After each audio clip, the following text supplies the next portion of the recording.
Sentiamo la prossima batteria, è la quarta e penultima, due run femminili. Giulia Donnini alla 1, Lavinia Mascotto alla 2, Giada Garbuio alla 3, Giorgia Levana alla 4, Anna Maria Neamtu alla 5, Sofia Montresor alla 6, Camilla Dalla Libera alla 7, Giulia Sartorato sarà in corsia numero 8.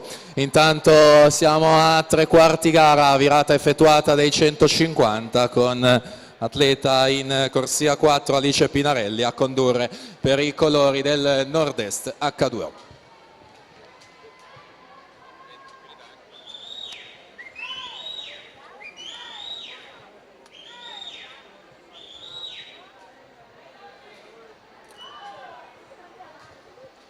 Quindi vediamo il primo crono importante che arriva come sempre dalla prima delle teste di serie. Alice Pinarelli, nata nel 2005, va a toccare la piastra, chiude in 2:47,77.